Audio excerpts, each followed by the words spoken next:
Hi guys, welcome to lecture number 4. Yeah, I hope everything is fine. Yeah. So welcome to lecture number 4.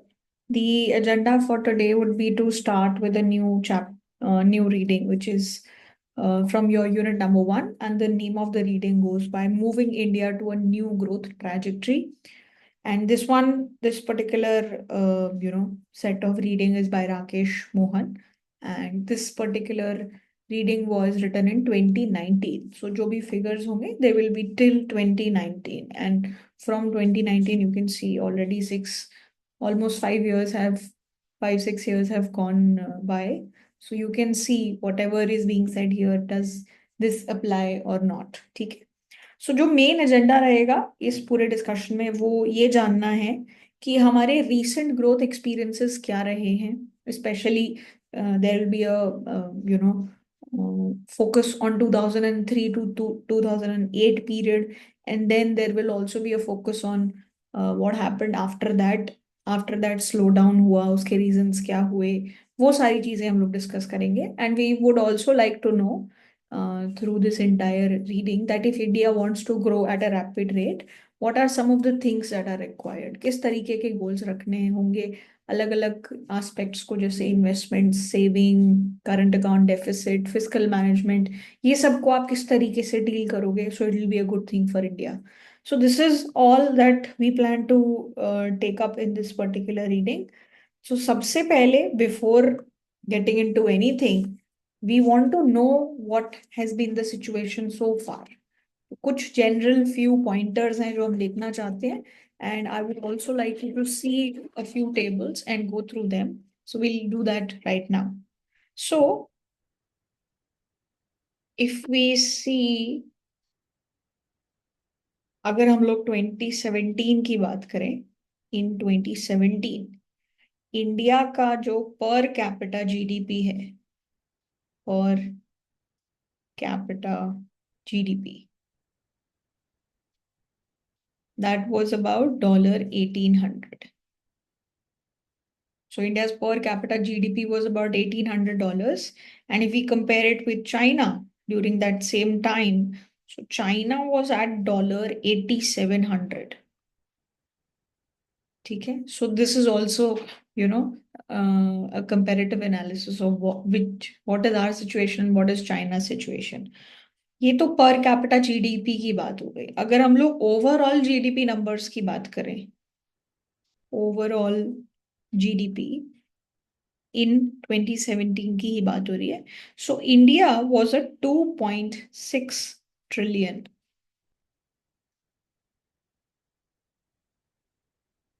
dollar economy. This was India. And if we talk about China, China was already way ahead of us, and it was at $12.2 trillion.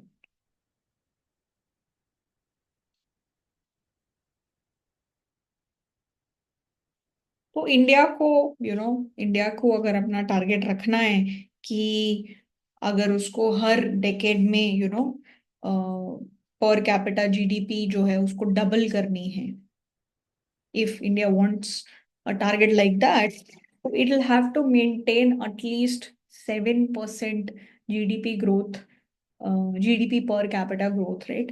And GDP per capita growth rate of 7% will require you to have a GDP growth rate of above, let's say, 8%, 9%, something like that.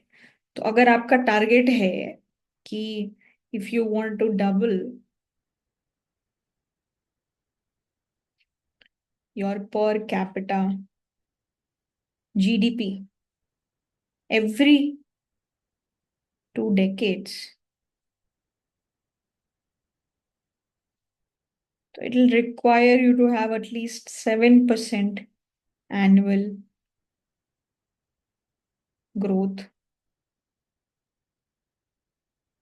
in per capita terms.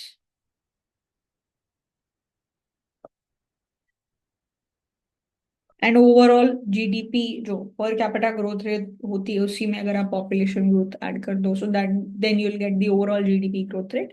So you will have to have your GDP growth rate of above 8%. सो above, at least above 8% GDP growth rate.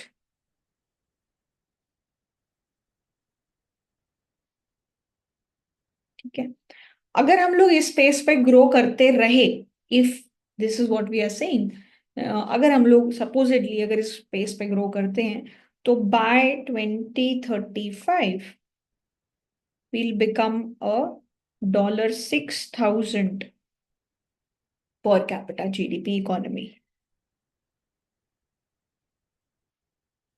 And अगर इसी rate से आप grow करते रहते हो, तो by that time your overall GDP will become $10 trillion. If you maintain these growth rates, if you are able to maintain these growth rates, then you will move ahead at this rate. ठीक है, and these are good enough targets to be planning for. मतलब these are ambitious targets जिनको definitely plan किया जाना चाहिए. But despite all of this, इस rate से grow करने के बाद भी हम लोग किस सिचुएशन में जाएंगे? हमारी जो जीडीपी पर कैपिटा है वो उस रेट से ग्रो करने के बाद भी, जो चाइना की जीडीपी पर कैपिटा है जो 2017 के टाइम पे थी 8700, उससे हम लोग नीचे रहेंगे. एंड जहां तक ओवरऑल जीडीपी की बात है, we will be about at the level of 10% of US levels. US की जो भी जीडीपी पर कैपिटा है उसके हम लोग 10% लेवल पे आ पाएंगे, अगर हम लोग इतना एम्बिशियस टारगेट भी रखें और मान लो पॉसिबली उसको अचीव कर पाए, तो भी हम लोग उस सिचुएशन पे रहेंगे. But these targets are good enough for us. Why? Because पहली बात तो अगर इतना हाई और सस्टेन्ड ग्रोथ रेट रहेगा, सो इससे ओवरऑल पॉवर्टी और ओवरऑल लिविंग स्टैंडर्ड्स आपके कंट्री में लोगों के इम्प्रूव होने वाले हैं. That is one thing. And it has been seen as a very rare phenomena कि कोई कंट्री इतने लंबे पीरियड ऑफ टाइम के लिए इतनी हाई हाई ग्रोथ रेट्स को सस्टेन कर पाए. ठीक है, so even having this much ambitious target is enough for us right now. ठीक है, so that's what we are saying.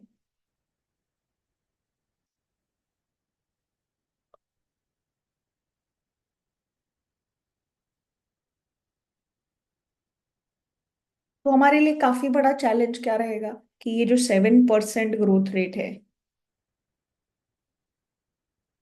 Of per capita GDP, अगर हमें ये मेंटेन करनी है, it's not an easy task. It is not an easy task. और इसके लिए बहुत सारे चेंजेस की रिक्वायरमेंट है, बहुत सारे फोकस की रिक्वायरमेंट है. आपको इकोनॉमिक ग्रोथ को प्राइमरी फैक्टर रखना पड़ेगा, प्राइमरी गोल रखना पड़ेगा ओवर एनीथिंग एल्स. ठीक है, तो ये हमारी कुछ चीजें हैं. अब before getting into what has been our pattern of growth, अलग अलग सेक्टर्स में हमने किस किस तरीके की ग्रोथ देखी है, there are few tables that I would like you to take a look at. So the first one is this.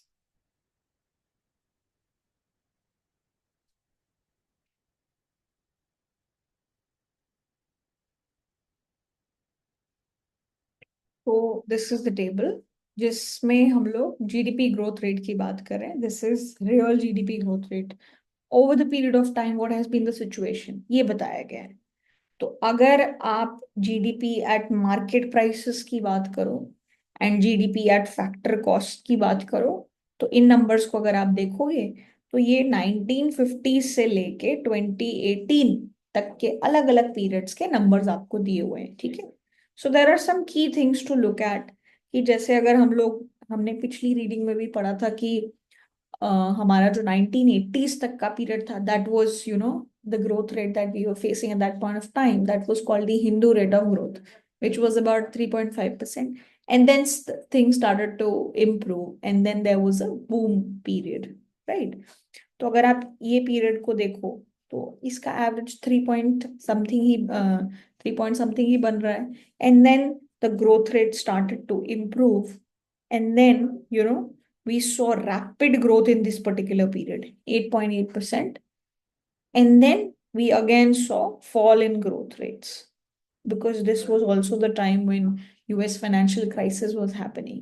So this is one thing that we see. Apart from that, अब ये जो चीजें हैं, ये तीन चीजें क्या क्या हैं? एग्रीकल्चर सेक्टर में क्या हो रहा था, इंडस्ट्रीज में क्या हो रहा था, मैन्युफैक्चरिंग और सर्विसेज में क्या क्या हो रहा था, उनकी ग्रोथ रेट्स कैसी थी, वो उसकी बात करी जाए। तो agriculture 2.9, 2.1, 3.5, 3.7, this period was, especially low growth rate.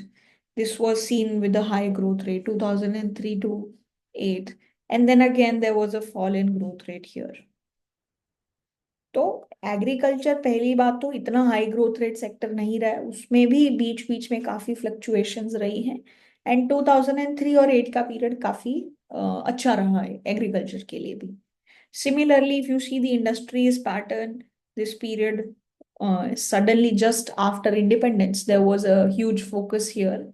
And then, there was certain deviations, तब focus थोड़ा deviate हो गया था. Again, post 1980s, things started to go well. Again, this period was seen with a, decline in growth rate here. And then 2003-8 again was a good time for the industries as well. And then there was a fall again as compared to the previous 2003 to 8 time. अगर similarly आप services के लिए चीजें देखो, तो services sector एक ऐसा sector है जो कंसिस्टेंटली काफी हाई ग्रोथ रेट से मूव कर रहा है, और काफी बड़ा कंट्रीब्यूशन भी जीडीपी को हमारी सर्विसेज की तरफ से आता है, ठीक है। And this period was a rapid growth, about 10% growth rate here, right? And then the growth fell, but relatively the growth rate was still very high. सो एक तरीके से कुछ चीजें जो देखने को मिलती हैं कि 2003 से लेके 8 का जो पीरियड है वो स्पेशली हर सेक्टर के लिए, compare to all the previous periods, it has been a good time for us, right. And अगर और चीजों की बात की जाए, सिमिलर पैटर्न जीडीपी में भी यही चीज देखने को मिली। अगर आप बाकी चीजें देखो, जैसे यहाँ पे डब्ल्यूपीआई इन्फ्लेशन है, डब्ल्यूपीआई इन्फ्लेशन का मतलब होता है होलसेल प्राइस इंडेक्स इन्फ्लेशन। तो and then this is CPI inflation, and then this is CPI combined, CPI for industrial workers, CPI combined. तो अगर आप कोई भी एक पैरामीटर पिक करते हो, तो लेट्स से अगर if we take CPI for industrial workers, तो during this time when everything was during boom, the inflation was still under control, about 5%. And then the period after that, inflation grew rapidly. Inflation काफी rapidly grow किया, ठीक है। So that is one thing that we saw. Apart from that, if we see this particular period, उस period में जहाँ पे हम लोग policy reforms कर रहे थे, inflation was again at a very high level, about 10.3%. So that is one thing. Apart from that, what else do we see? यहाँ पे ये जो है current account deficit as a percentage of GDP, मतलब कि आपका एक्सटर्नल बैलेंस किस तरीके से, अगर आपका current account deficit as a percentage of GDP, if it's a very high number, it's a very alarming situation for you. तो कुछ कुछ पीरियड्स जो देखे गए वो ये थे, जैसे यहाँ पे क्लोज टू 2% ऑफ जीडीपी आपका क्या है, current account deficit as a percentage of GDP. और आप देखो यही पीरियड है, इसी पीरियड के बाद हम एक्सटर्नल फॉरेन एक्सचेंज क्राइसिस की सिचुएशन में पहुंच गए थे, कि इतना ज्यादा आपका करंट अकाउंट डेफिसिट था कि आप इतने ज्यादा इंपोर्ट्स कर रहे थे, एक्सपोर्ट उतने हो नहीं रहे थे, आपके पास रिजर्व ही नहीं बचे थे इंपोर्ट्स को सेटल करने के लिए। So at this point of time the current account deficit was about 2% of GDP, and which is essentially why the system started breaking down at this period.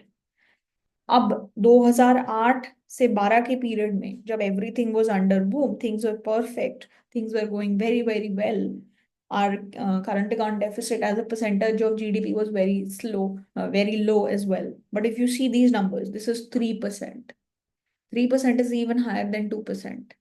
और please note that these numbers are in percentages. अगर आपकी GDP बढ़ रही है तो percentage अगर same भी रहे तो भी ओवरऑल एब्सोल्यूट लेवल पे number is growing.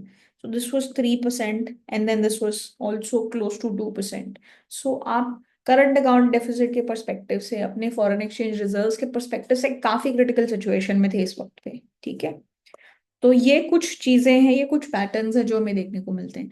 And guys, जो भी स्टोरी देखो हम लोग बिल्ड करेंगे, या जो भी ऑथर बताने की कोशिश कर रहा होता है, ये सब कहीं ना कहीं डेटा से बैक्ड है। तो it is important that you look at the data and you see what kind of patterns do you see, because उससे आपकी स्टोरी बहुत अच्छी बिल्ड होगी।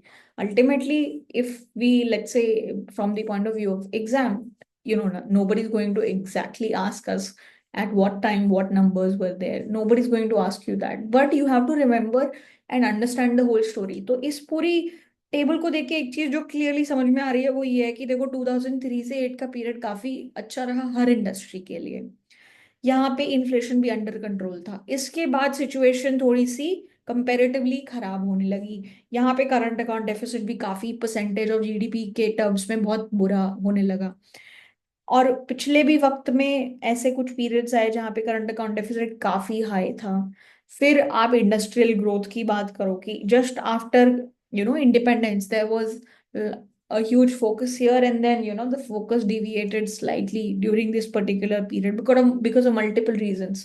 There were war going on, there was drought going on, emergency also happened during this period. So जो हमने पूरा elaborate like post independence till 1980s जो भी हमने पूरा लंबा डिस्कशन किया था कि पॉलिटिकल सिचुएशन कैसी थी, इकोनॉमिक सिचुएशन कैसी थी, वो सब यहाँ से पिक हो रहा है। And then things started to change slightly after that reforms came into picture. तो ये सारी चीजें हैं। एंड यहाँ पे आपका प्राइवेट कंजम्पशन है, ये गवर्नमेंट कंजम्पशन है, और ये ग्रॉस फिक्स्ड कैपिटल फॉर्मेशन है। ठीक है, तो ये कुछ टेबल है। अब इसके अलावा there is one more table that we should look at, which is this. तो देखो यहाँ पे क्या है, this is the savings and investment rate. अलग अलग पीरियड्स में saving, overall gross domestic saving कितनी परसेंट रही है।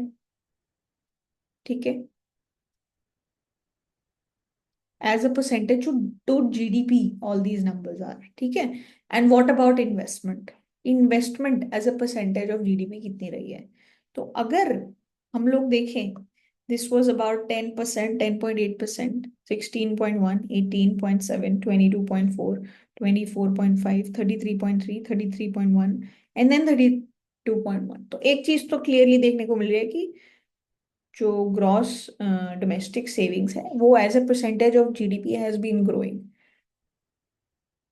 And this period was like the highest savings we saw, and then उसके बाद it started going down, but by slight amounts. So that is one thing. Apart from that, if we saw the investment rates are also following similar pattern, कि ये जो number है, this was about 33.7, which was huge.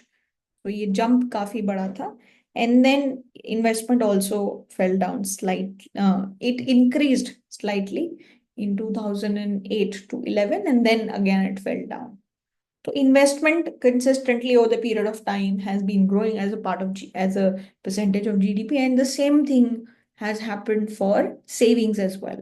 So ये भी कुछ हम patterns जो है हमें देखने को मिलते हैं। ठीक है, तो अब अगर ये सारे टेबल या चीजों को बेस बना के अगर हम लोग देखें कि इंडिया में ग्रोथ पैटर्न कैसा रहा है, तो कुछ पॉइंटर्स हैं या कुछ स्पेशल पॉइंट्स हैं, कुछ स्पेशल चीजें हैं जो हमें डेफिनेटली फोकस करनी चाहिए, विच आर दी फॉलोइंग। क्या ग्रोथ पैटर्न रहा है।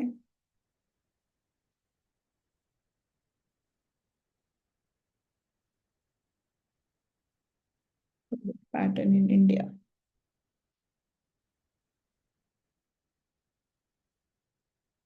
तो देखो स्टार्टिंग में जो 1950s से 60s का वक्त था, as compare to pre colon colonial era, not pre colonial era, मतलब जब हम लोग इंडिपेंडेंट नहीं थे, उस वक्त पे जिस तरीके की ग्रोथ हमें देखने को मिल रही थी, ऑब्वियसली इस पूरे वक्त में हमने काफी डिपार्चर किया उस सिचुएशन से, and we started getting some growth as compare to very low amount of growths before independence. So that is one thing. Apart from that, we also see that slowly growth rate started to go up 1950 से लेके 2000s तक धीरे धीरे, but उसमें बीच में 1965 से लेके 80 80s के आसपास का जो पीरियड है जहाँ पे हमने थोड़ी सी स्टैग्नेशन देखी, और जहाँ पे जो ग्रोथ रेट हम लोग देखते थे उसको हम लोग हिंदू रेट ऑफ ग्रोथ बोलते थे। उसके बाद we saw phase of improvement, we again saw phase of boom during this period, and then there was a slow down that was experienced. ठीक है, दिस इज वन थिंग। और एक चीज और देखने को मिलती है कि जैसे जैसे GDP growth rate over the period of time has grown, we have also seen that GDP growth rate कहीं ना कहीं सेविंग्स और इन्वेस्टमेंट पे डिपेंडेंट होती है। तो हमने ये भी देखा है कि कंसिस्टेंटली सेविंग और कंसिस्टेंटली इन्वेस्टमेंट दोनों ही rate over the period of time have gone up. So 1950 से लेके 65 के पीरियड में about 11% of GDP growth saving रहा करती थी, एंड देन 2003 से लेके 8 तक आते आते it was about 33% of GDP, which was a huge proportion of your GDP. And then if we talk about investment rates, investment rate was also following a similar pattern. Just around 1950s to 65 it was about 12%, and then 2003 से लेके 8 के period में it was also about 34% of GDP. तो predominantly India की जो growth रही है वो डोमेस्टिक सेविंग्स एंड इन्वेस्टमेंट से ही फ्यूल्ड रही है। हम लोग बहुत ज्यादा फॉरेन इन्वेस्टमेंट्स पे डिपेंडेंट नहीं रहे हैं, हमारी लिमिटेड फॉरेन बोरोइंग्स रही है। ठीक है, सो that is one thing.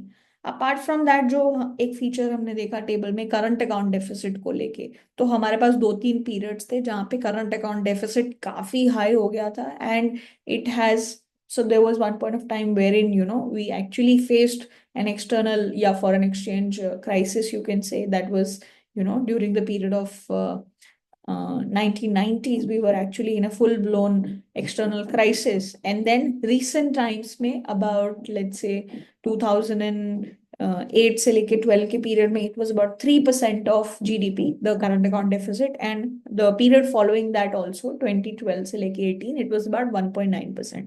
So ये सब काफी इकोनॉमिक स्ट्रेस की सिचुएशन है जहाँ पे आपका करंट अकाउंट डेफिसिट काफी ह्यूज लेवल पे चला जाता है। तो ये कुछ पैटर्न्स देखे गए हैं। अपार्ट फ्रॉम दैट अगर हम लोग सेक्टर वाइज जो हमने टेबल में भी देखा कि एग्रीकल्चर सेक्टर या फिर इंडस्ट्रीज या फिर सर्विसेज इनकी बात करें, तो इंडस्ट्रीज को लेके हमने एक चीज जो देखी कि स्टार्टिंग में 1950s के टाइम पे there was a strong boost in this, and then which is obviously as compared to the colonial era, it was a huge shift for us. फिर बीच में it was slowed down because of multiple reasons, and then it started recovering again mid 1960s के time पे it slowed down and then it started recovering again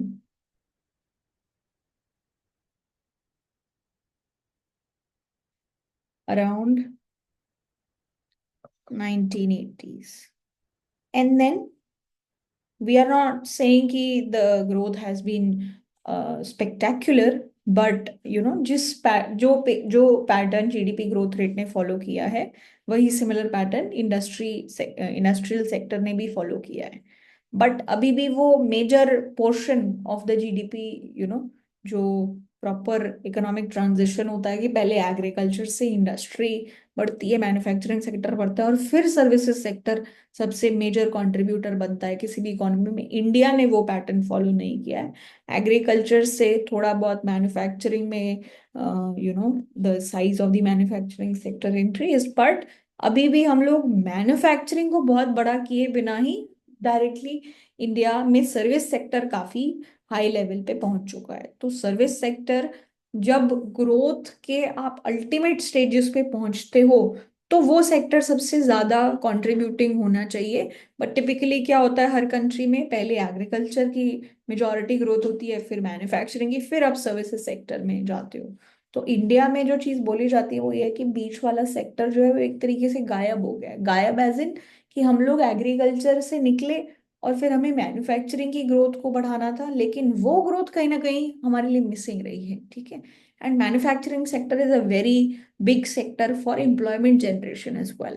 and services sector में बहुत limited number of लोगों का use करके बहुत ज्यादा value create हो सकती है, इसीलिए बहुत बार एम्प्लॉयमेंट के पर्सपेक्टिव से भी इस चीज को कंसिडर किया जाता है। ठीक है। अगर हम लोग सर्विसेज सेक्टर की बात करें यहाँ पे, so it has consistently grown over the period of time, and it has been a very, very strong key driver in the GDP growth in the recent times as well. 1990s से लेके 2000s या जो भी अभी recent growth हमें देखने को मिल रही है, उसमें services sector का काफी बड़ा contribution है। तो this is a growing sector for us.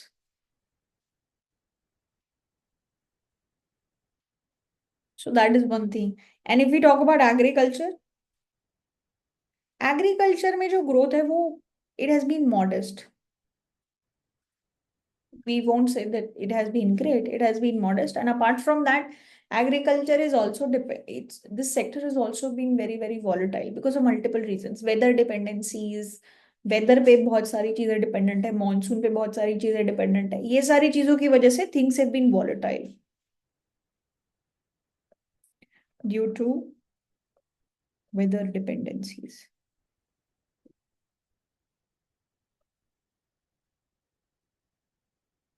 ठीक है।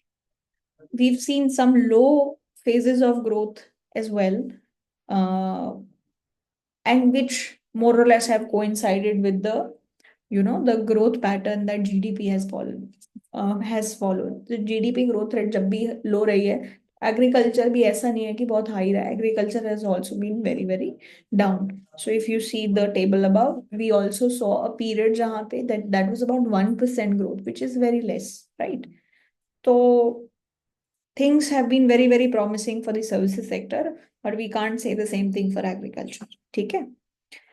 मेजोरिटी जो हमारा फेस था 1965 से लेके 80s 81 तक का, that has seen a growth slow down.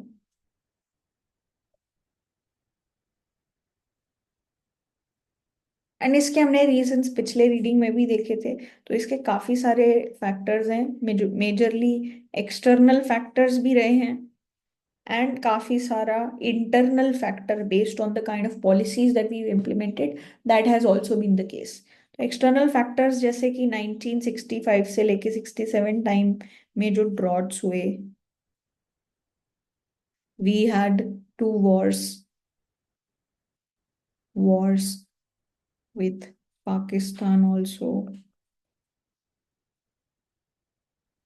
1990 1973 में ऑयल प्राइस शॉक, जिसकी वजह से इन्फ्लेशन काफी हाई होगा। We also faced a period of emergency।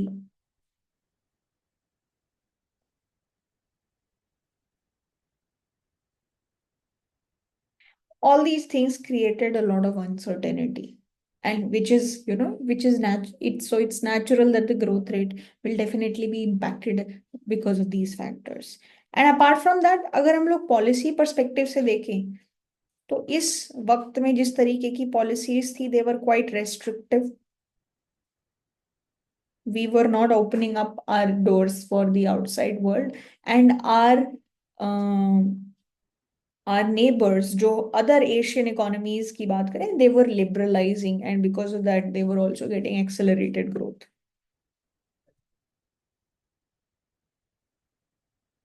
restrictive policies, license raj system था, all these things were there apart, combined with all these external factors, ये सब growth slow down के हमारे पॉसिबल रीजंस थे। ठीक है। उसके बाद जब 1980s के पीरियड के बाद की बात हम करते हैं, तो धीरे धीरे हमने डोमेस्टिक कंपेटिटिवनेस को इंक्रीज करने के बारे में फोकस करना शुरू किया। फिर 1990s में रिफॉर्म्स आए, लिबरलाइजेशन, एफडीआई, ट्रेड को लिबरलाइज किया, रुपी को भी डीवैल्यू किया, जिससे एक्सपोर्ट सेक्टर को बूस्ट मिले, टैक्स बेस्ड रिफॉर्म्स भी किए, डीरेगुलेशंस भी हुए। ये सब चीजों की वजह से there was a boost in investment, and there was also an export boom. तो 1990s जो टाइम था, उसके टाइम पे जो भी हमारे रिफॉर्म्स हुए थे, लिबरलाइजेशन, एफडीआई इनफ्लोज को भी अलाउ किया गया, फॉरेन डायरेक्ट इन्वेस्टमेंट, ट्रेड को भी लिबरलाइज किया गया, ट्रेड लिबरलाइजेशन। रुपी को डिवैल्यू किया। जब भी आप अपनी करेंसी को डिवैल्यू करते हो तो ये एक्सपोर्ट सेक्टर के लिए अच्छी बात होती है, आपके एक्सपोर्ट्स कंपेटिटिव बनते हैं, आपके एक्सपोर्ट्स रिलेटिवली चीपर हो जाते हैं। So in other markets it's easier for your product to circulate because it's cheaper. So rupee devaluation हुआ। Tax reforms also happened, and deregulation.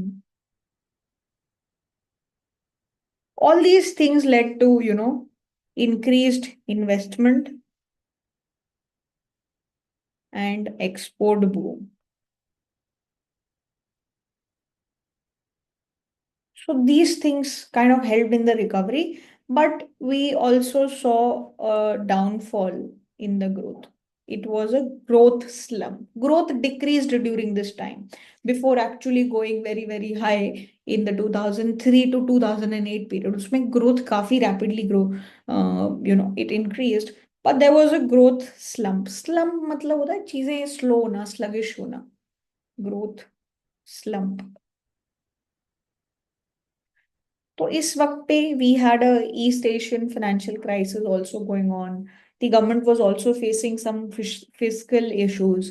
Agriculture was also slowing down because of weak monsoon, and there were some delays in some of the structural reforms as well. तो ये सारी चीजों की वजह से combined impact ये था कि ग्रोथ उतनी उस लेवल पे नहीं ग्रो कर रही थी जिस लेवल पे होना चाहिए था.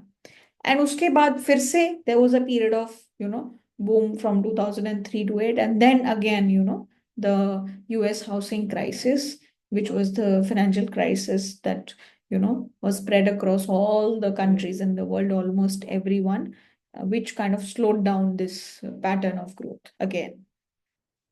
So East Asian financial crisis, the fiscal issues, agriculture also slowed down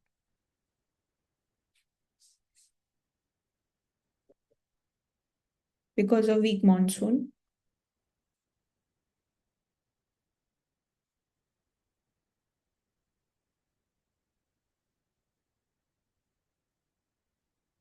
And then again 2008 financial crisis.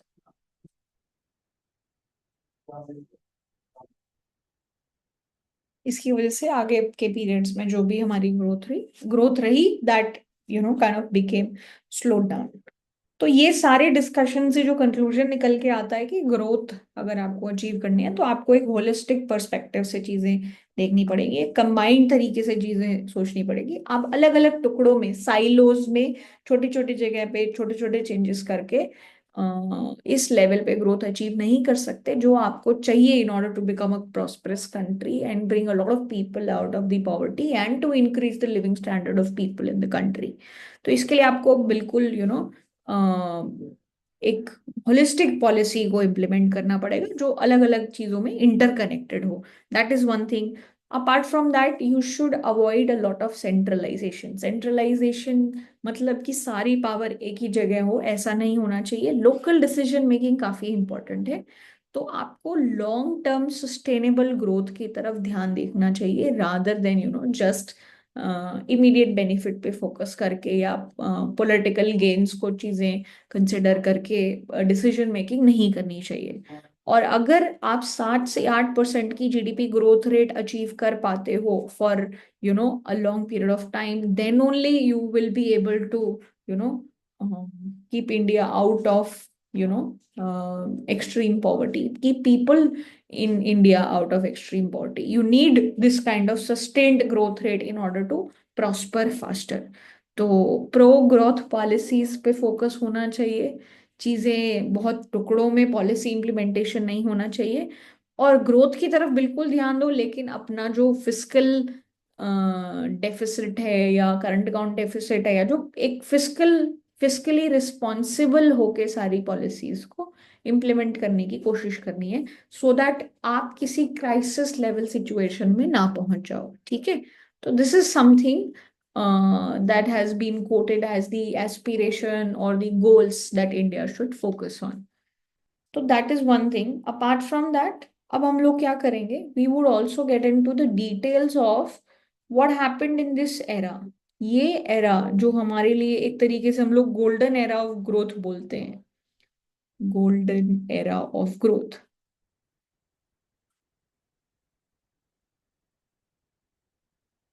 तो we will get in to the details, इसकी निटिग्रिटीज में जाएंगे कि वी आर सेइंग कि ठीक है काफी सारी ग्रोथ हमें यहाँ पे देखने को मिली, but what was driving this growth, what was happening, why was we were in such a rush और बूम सिचुएशन, क्या पॉलिसीज रही होंगी इस पीरियड में, कैसी सिचुएशन थी. And then we will see कि ये जो 2012 से लेके 18 का पीरियड रहा है, जिसको हम लोग इकोनॉमिक डिसेलरेशन बोल रहे हैं, उस पीरियड में क्या रहा होगा. So we'll look at a lot of tables and graphs and see what has been the situation in these different periods with proper facts and figures. क्या क्या situation रही है, ठीक है. So this will be the agenda for the next session. Okay, so I'll be taking up that in the next session. All right. Thank you.